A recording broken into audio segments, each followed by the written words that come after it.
অনেকে প্রশ্ন করে আপনারা এই সেবাগুলো যে দেবেন এটার টাকার উৎসটা কোথায়, এই প্রশ্নটা আমাদেরকে জিজ্ঞেস করে। এই উৎসটা খুব সহজ। আমরা বাজেটের মধ্যে স্বাস্থ্য এবং শিক্ষার খাতে এই পর্যন্ত যতটুকু ব্যয় করি খুবই কম, সেটা খুবই কম। এই জন্য আমরা বলেছি আমাদের জিডিপির 5% পর্যন্ত আমরা শিক্ষা এবং স্বাস্থ্য খাতে ব্যয় করব।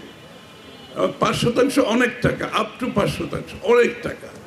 এবং এর মধ্যে এই যে প্রাথমিক স্বাস্থ্যসেবা, প্রতিরোধমূলক স্বাস্থ্যসেবা, এর পরবর্তীতে যাদের গরিব পরিবার আছে তাদের জন্য উপরের দিকে চিকিৎসাগুলোর জন্য ব্যয় করা হবে।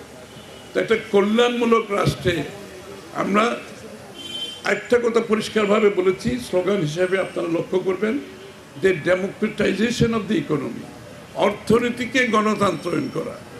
আগে অর্থনীতি ছিল কিছু লোকের পৃষ্ঠপোষকতার মাধ্যমে দেশের উন্নয়নের ভাগিদার তারাই হয়েছে, কিন্তু আমরা বলছি গণতন্ত্রকে যেভাবে রাজনীতিকে যেভাবে গণতন্ত্রায়ন করার কথা আমরা বলছি, আমরা এখন বলছি অর্থনীতিকে গণতন্ত্রায়ন করার জন্য। অর্থাৎ প্রত্যেকটি নাগরিক বাংলাদেশের উন্নয়নের অংশীদার হতে হবে এবং উন্নয়নের যে সুফল প্রত্যেকটা নাগরিককে পেতে হবে। এই জন্য প্রত্যেকটা নাগরিককে, প্রত্যেকটা গোষ্ঠীকে অর্থনৈতিক কর্মকাণ্ডের সাথে আমরা সম্পৃক্ত করতে যাচ্ছি। অ্যাম্বিশন ছাড়া কোনো জাতি আগাতে পারবে? আমরা অ্যাম্বিশাস, নিশ্চিতভাবে অ্যাম্বিশাস, এবং এই অ্যাম্বিশন না থাকলে দেশের কোনো কিছু করা যাবে না। অ্যাম্বিশন নিয়ে আমাদেরকে এগোতে হবে। নতুন প্রজন্মকে, যুব সমাজকে এই অ্যাম্বিশনের সাথেই চলতে হবে।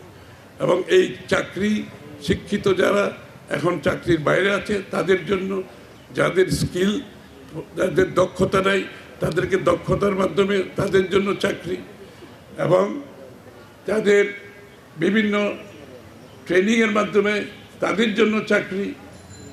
অর্থাৎ 1 কোটি চাকরি যদি জোগাড় করতে হয় 18 মাসে, এখানে বিশাল একটা কর্মযজ্ঞ আছে। সেই কর্মযজ্ঞ আমরা কিভাবে সম্পাদন করব সেটাও আমরা সিদ্ধান্ত নিয়েছি। এই যে শেখ হাসিনা স্বৈরাচারের পতনের পরে বাংলাদেশের জনগণের মনে যে আকাঙ্ক্ষা জেগেছে, যে উচ্চাকাঙ্ক্ষা জেগেছে, সেটা যদি আমরা অনুধাবন করতে না পারি, নতুন প্রজন্মের চাহিদা যদি আমরা অনুধাবন করতে না পারি, ধারণ করতে না পারি, সেই রাজনীতিবিদ, সেই রাজনৈতিক দলের কোনো ভবিষ্যৎ নাই। এবং রাজনীতিবিদদের আমরা বলছি, you better wake up and smell the coffee.